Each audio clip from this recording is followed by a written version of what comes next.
بصوتك أسمع الأكوان اقرأ كلام الله داوي نفوسنا لنحس في أعماقنا الإيمان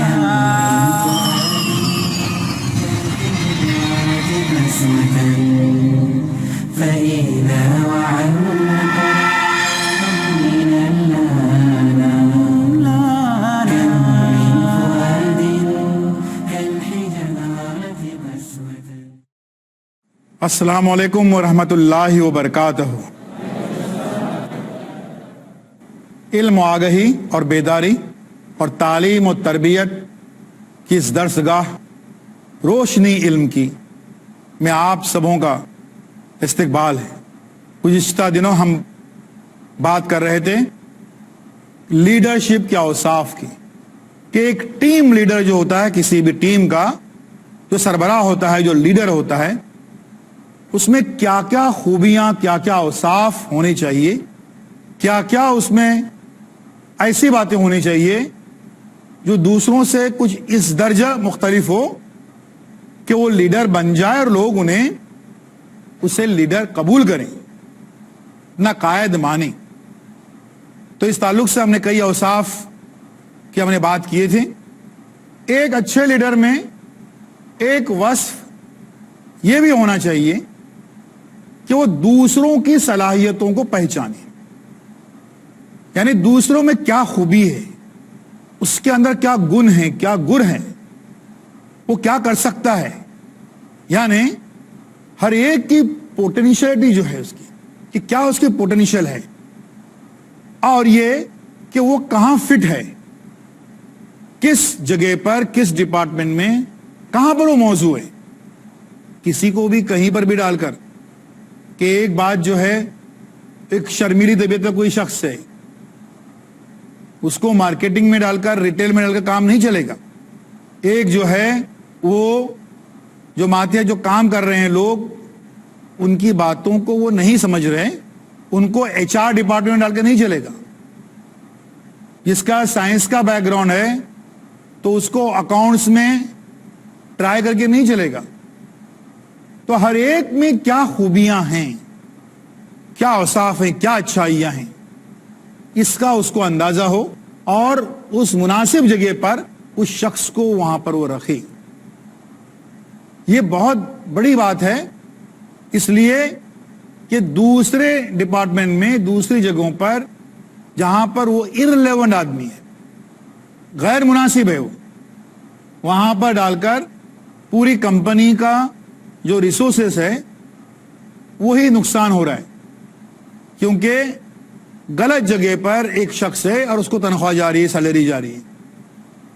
تو کمپنی کا اس کا کوئی بھلا کسی طریقے سے نہیں ہوتا ہے اگر اس کو یہ نہیں معلوم ہو لیڈر کو کہ کس کو کہاں پر فٹ کریں تاکہ وہ وہاں پر جو ہے زیادہ سے زیادہ اس سے ہم کام لے سکیں.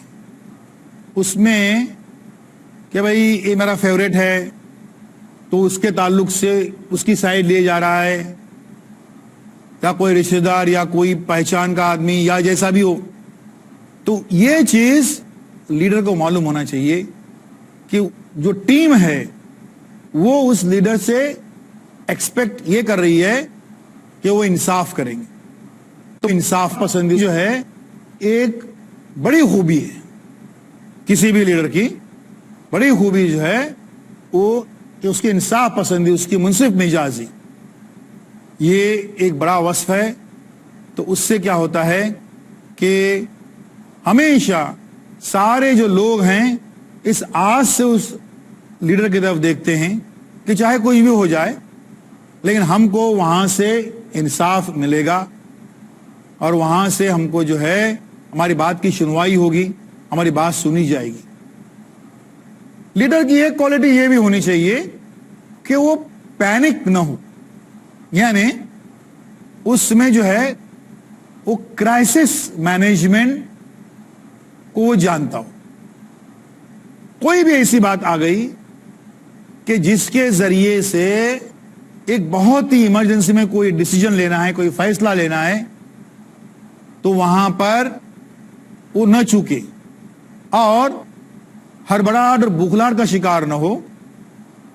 کسی طریقے سے اس میں یہ نہ آ جائے کہ اب میں کیا کروں, کون سا فیصلہ لوں, کیا فیصلہ لوں. پوری ٹیم اگر کوئی فیصلہ نہیں کر پاتی ہے, لیکن لیڈر کے پاس جو ہے وہ فیصلہ لینے کی طاقت جو ہے اور پینک نہ ہونے کی, ہڑبڑاہٹ اور گڑبڑاہٹ, وہ صلاحیت اس کے اندر ہونی چاہیے. یہ ایک لیڈر کی بڑی خوبی ہے.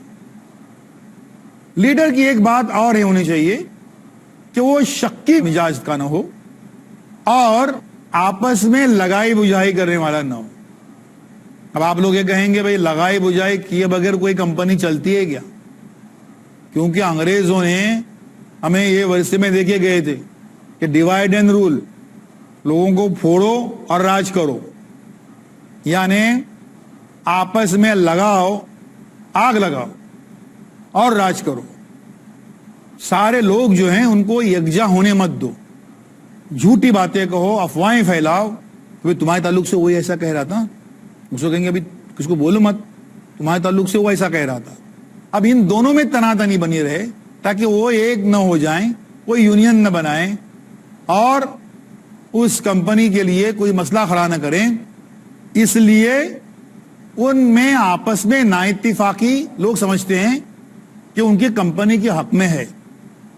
وقتی طور پر شاید کچھ فائدہ ہوگا بھی شاید, اور اس سے کوئی ایسا بھلا ہوتا ہوا ایسا ہم کو لگتا ہوگا بھی, لیکن حقیقت یہ ہے کہ اس کی وجہ سے نقصان بھی ہوتا ہے اور وہ جو ہیڈ ہے, جو لیڈر ہے, اس کا امیج ہمیشہ کے لیے خراب ہوتا ہے. تو وہ شکی مزاج نہیں ہونا چاہیے اور لگائی بجھائی والا, پھوٹ ڈالو راج کرو والی پالیسی جو ہے وہ ایکسپوز ہو جاتی ہے, وہ ٹکتی نہیں ہے, نپتی نہیں ہے. کہیں نہ کہیں کبھی نہ کبھی وہ حق کی بات جو ہے سامنے آ جاتی ہے اور وہ لیڈر, وہ جو ہیڈ تھا وہ ایکسپوز ہو جاتا ہے, سب کے سامنے وہ بات واضح ہو جاتی ہے. اس میں جو ایک بات اور ہے جو لیڈر میں ہونی چاہیے, اور وہ ہے کہ اس میں قوت برداشت ہو, ٹالرنس ہو, کہ ان باتوں کو وہ سمجھے. کوئی اس کے خلاف اگر کوئی سازشیں بھی رچ رہا ہے یا جان بوجھ کر اس کے ساتھ میں عدم تعاون, نان کوآپریشن کا معاملہ چلا ہوا ہے اور کوئی کھچڑی پکڑی اس کے خلاف کچھ سازشیں ہو رہی ہیں, کچھ باتیں ہو رہی ہیں جو واقعی نقصان دہ بھی ثابت ہوتی ہیں, لیکن اس کے باوجود ان میں ٹالرنس ہو, اس میں قوت برداشت ہو. قوت برداشت یا ٹالرنس جو ہے وہ بہت اہم بات ہے, کیونکہ وہ اگر نہیں ہوتا ہے پھر انسان میں جو کیفیت پیدا ہوتی ہے منہ پھٹ ہونے کی, غصہ ہونے کی, فوراً جو ہے کسی کو ہائر اینڈ فائر کرنے کی, اور اس پوری تنظیم کا نقصان ہو جاتا ہے. تو اس کے لیے اس لیڈر کی یہ کوالٹی جو اس میں قوت برداشت ہے, ٹالرنس ہے, یہ بہت اہم ہے. ایک لیڈر میں ایک خوبی یہ بھی ہونی چاہیے کہ وہ ماڈریٹ ہو, یعنی معتدل ہو. اس سے مراد یہ معتدل یعنی کہ کسی بھی چیز میں وہ فیصلے, ایکسٹریم فیصلے نہ لے. ایکسٹریم فیصلے ہمیشہ نقصان دہ ہوتے ہیں. اعتدال سے کام لینا, میانہ روی سے کام لینا, درمیانی کوئی راستہ نکالنا, یہ ایک اچھے لیڈر کی کوالٹی ہو سکتی ہے. ایکسٹریم جو ہوتا ہے لیول پہ فیصلہ کرنے والا, یقیناً وہ ایکسٹریمسٹ ہی کہلائے گا. جو ایکسٹریمسٹ ہوتا ہے وہ ایک من موجی ٹائپ کا ہوتا ہے, جو اس کے وہ گھڑی میں تولا گھڑی میں ماشا جو ہے نا, وہ معاملہ اس پہ لاگو ہوتا ہے. بھائی موڈ اچھا ہے تو بہت اچھا ہے, خراب ہے تو ایسا خراب ہے کہ سب کو گالیاں بک رہے ہیں, سب کو یہ کر رہے ہیں, برا بھلا بول رہے ہیں.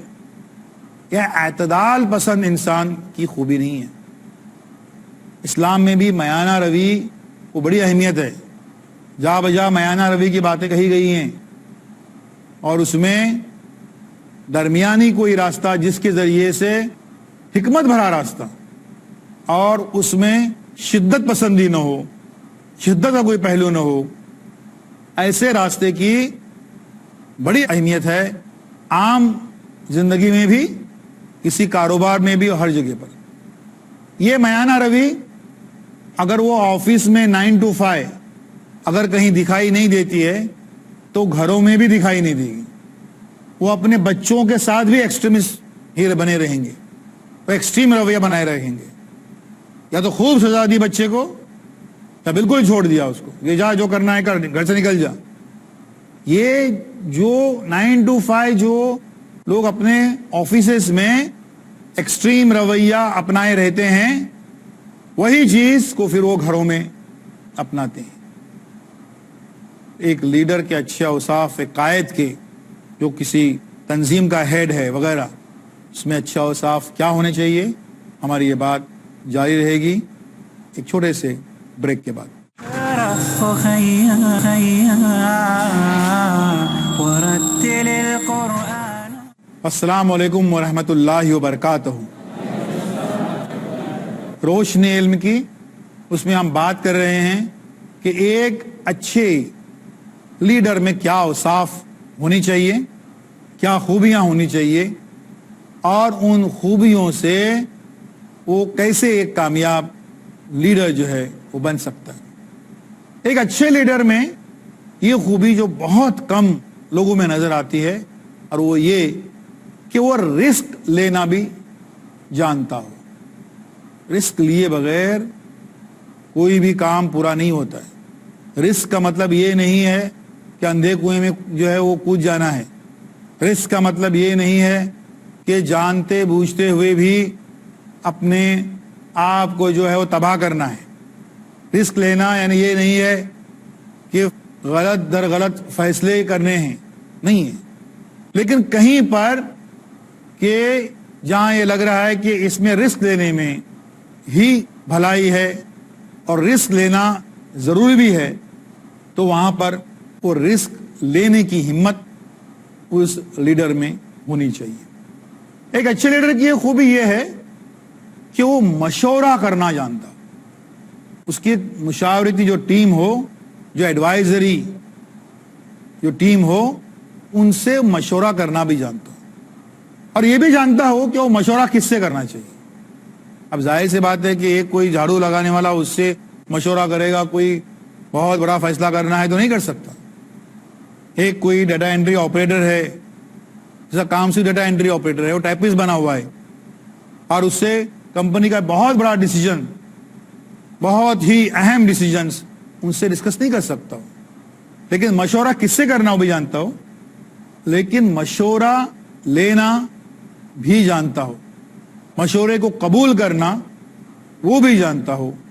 یہ ایک اچھے لیڈر کی پہچان ہے۔ تو یہ بہت ضروری ہے کہ وہ مشورہ بھی کرے۔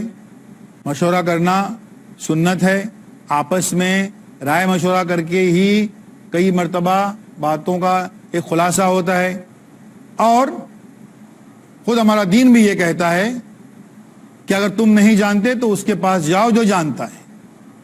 تو اس میں کوئی بھی ایسی کمتری محسوس نہیں کرنی چاہیے مشورہ کرنے میں۔ یہ ایک اچھے لیڈر کی پہچان ہے۔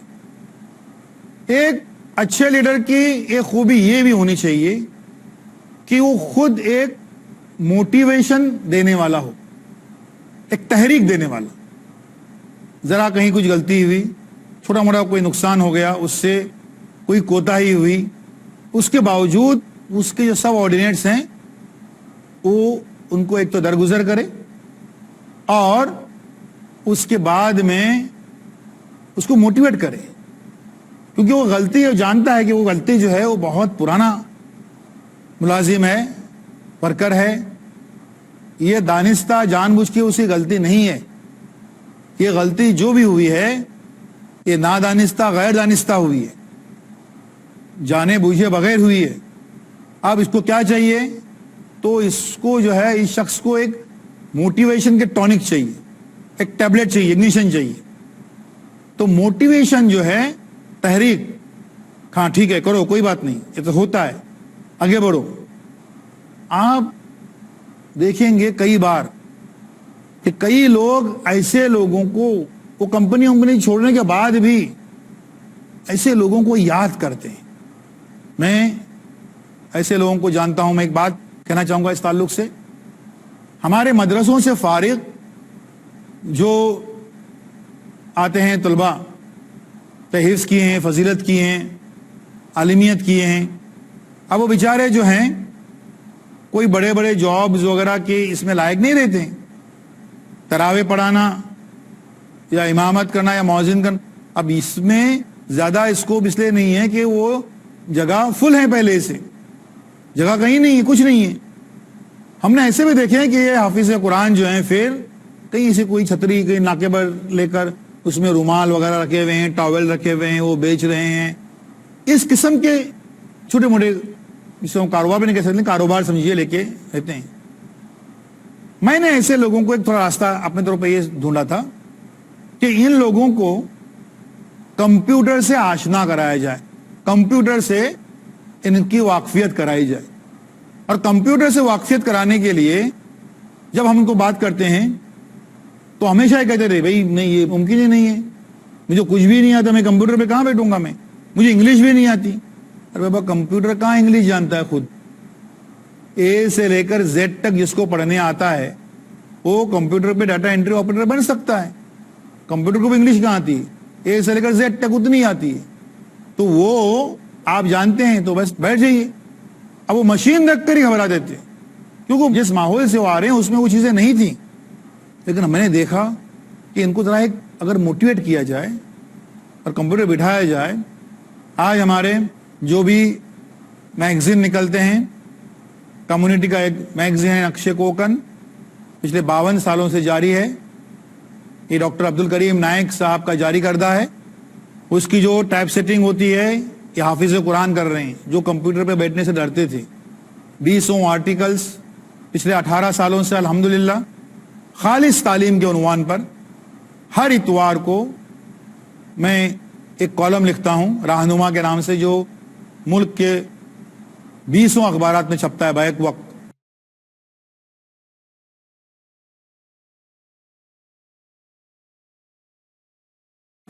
یعنی حافظ قرآن کو جو اس کمپیوٹر کو دیکھ کر اس کے ساخت دیکھ کر ڈرتے تھے کوئی بہت بڑی مشین ہے جس کے پاس بہت عقل ہے اور جو ہمارے بس کی بات نہیں ہے، وہ مشین پر حافظ قرآن بیٹھ کر بڑی ہی تیز رفتاری کے ساتھ میں ٹائپنگ کر لیتے ہیں. یہ موٹیویشن کی چیز، اس سے کتنا بڑا فرق پڑتا ہے دیکھ لیجیے، کیا واضح فرق آتا ہے. اور یہ جو موٹیویٹ کرتے ہیں شخص، یہ جو اچھے لوگ ہیں، میں پھر سے کہہ رہا ہوں اچھے لوگ ہیں، برے لوگوں کو کسی کی کبھی یاد نہیں آتی ہے. اچھے لوگوں کو ہمیشہ یاد آتی ہے اس بات کی کہ وہ بھلا کوئی شخص تھا جس نے مجھے موٹیویٹ کیا تھا کمپیوٹر پہ بیٹھنے کے لیے. پہلی بار بتایا تھا کہ ڈرو مت، رکھو اس پر ASDF لکھو، یہ کرو، گھبراؤ مت. یہ موٹیویٹ کیا تھا. یہ یاد رہتا ہے. اچھے لوگوں کو واسطے لے کہہ رہا ہوں کہ جو احسان فراموش لوگ ہیں ان کو تو زندگی میں کبھی کوئی یاد رہتا ہی نہیں. وہ تو اپنے استاد کے احسان بھول جاتے ہیں، اپنے ماں باپ کے احسان بھول جاتے ہیں. ماں باپ کو بھی بولتے ہیں ہاں کتنا خرچہ ہوا میرے تعلیم میں، کتنا خرچہ بولو ابھی تک کتنا خرچہ ہوا، تو 1,20,000. ہاں لو 1,20,000 حساب پورا ہوا، چلو. ماں باپ کو بولتے ہیں، ماں باپ سے کہتے ہیں حساب پورا ہو گیا. یہ انسانی فطرت ہے. اس فطرت کا سب سے بڑا آئینہ قرآن ہے. قرآن میں کئی جگہ یہ انسانی فطرت بتائی گئی کہ اس پر جب مصیبت آتی ہے تب وہ مجھے یاد کرتا ہے، اللہ تعالیٰ فرماتے ہیں. اور جب وہ مصیبت دور ہو جاتی ہے تو وہ کہتا ہے یہ تو ہونا ہی تھا. مطلب وہ سمجھتا ہے تو یہ تو میری اپنی قابلیت ہے، میری اپنی صلاحیت ہے، یہ تو ہونا ہی تھا، اس میں کون سی بڑی بات ہے. تو اللہ کا احسان نہیں ہم مانتے ہیں تو موٹیویشن کرنے والے ٹیچر کہاں احسان مانیں گے. لیکن جو حساس شخص ہے، جو سینسیٹیو ہے، جو سنجیدہ ہے، وہ یہ موٹیویشنل اپنے جو انسپریشن اور موٹیویشن دینے والے جو گرو ہوتے ہیں، جو ٹیچر ہوتے ہیں، ان کو ہمیشہ یاد کرتے ہیں. ایک اچھے لیڈر کی خوبی یہ بھی ہو کہ وہ تنقید برداشت کرنا جانتا ہو. کوئی ان پر کرٹیسزم کرے تو اس کو برداشت کرنا جانتے ہو کہ کرٹیسزم کرنے والا ہر شخص میرا دشمن ہے. ایسا اگر کوئی سمجھتا ہے تو اس نے اپنے لیے زندگی کے سارے دروازے اور ساری کھڑکیاں بند کر دی ہیں. کچھ سننا چاہتا نہیں ہے. میں اچھا ہوں, میں سب کچھ ہوں, میں ٹھیک ٹھاک ہوں, میں برابر ہوں. اپنے آپ کو سدھارنے کے, اپنے آپ کو زندگی میں کامیاب کرنے کے سارے دروازے اور ساری کھڑکیاں اس شخص نے بند کر کے بیٹھی ہیں اور اس تک کوئی نہیں پہنچ سکتا. اس کو اسی حال میں چھوڑ دو. لیکن جو لیڈر ہوتا ہے وہ تنقید کہ بھئی یہ شخص جو کہہ رہا ہے یہ میرا دوست ہے, میں دشمن نہیں ہے, اور یہ جو باتیں کہہ رہا ہے تلخ ہوں گی, ترش ہوں گی, کڑوی ہوں گی, لیکن یہ حقیقت ہے. اب وہ تعریف کرنے والا, توصیف کرنے والا آگے آ کر آپ کو اندھیرے میں رکھتا ہے تو اس سے کوئی فائدہ نہیں ہے آپ کا. لیڈر کی ایک کوالٹی یہ بھی ہونی چاہیے کہ وہ خود غرض نہ ہو. خود غرض اور مطلب پرست سے مراد یہ ہوتی ہے, کبھی کبھی یہ ہوتا ہے کہ کوئی شخص کسی سے کوئی چیز سیکھنے کے لیے اپنے یہاں پر جاب دیتا ہے, اس سے وہ سیکھا خود, جیسے ہی سیکھا 3 مہینے 6 مہینے سال 2 سال میں بولتا ہے بھائی خدا حافظ جاؤ. کیوں؟ کیونکہ اس کی اب ضرورت نہیں ہے. اس سے جو سیکھنے کا تھا سیکھ لیا, اب اس کی کوئی ضرورت نہیں ہے. اب اس کو جو ہے وہ نکال دیتا ہے وہاں سے. یہ خود غرضی ہے, یہ سراسر مطلب پرستی ہے. وہ کامیاب اس طریقے سے ہوگا کہ کوئی کورس نہ کرتے ہوئے, کوئی انسٹیٹیوٹ کو جوائن نہ کرتے ہوئے, اس شخص سے اس نے کچھ سیکھا, اپنا کام پورا ہو گیا, اب اس کو نکال دیا, تنخواہیں بچ رہی ہیں, اتنی تنخواہ بچ گئی, اپنے یہاں پر بیلنس شیٹ میں خوب اضافہ ہو گیا. اللہ کے یہاں جو بیلنس شیٹ بنتی ہے وہ دنیاوی بیلنس شیٹ سے الگ ہوتی ہے, وہ مختلف ہوتی ہے. اس میں اگر دیکھیں گے تو معاملہ صرف گھاٹے کا ہے, صرف مائنس مائنس مائنس ہے, صرف گھاٹے کا معاملہ ہے. کیونکہ وہاں پر ایک لمحے تک سیکھنے کے حد تک خالی آپ نے اس کو اپنے ساتھ میں رکھا ہے, اور بعد میں آپ اپنے اصلی رنگ اور روپ میں آ کر اس کو وہاں سے ہٹا رہے ہیں. یہ مطلب پرستی, یہ خود غرضی کسی اچھے لیڈر, اچھے قائد کا وصف ہو ہی نہیں سکتا. لیڈرشپ کی یہ باتیں ہماری جاری رہیں گی. وآخر دعوانا ان الحمدللہ رب العالمین. اللہ اللہ یا ربی یا اللہ, اللہ یا ربی یا اللہ.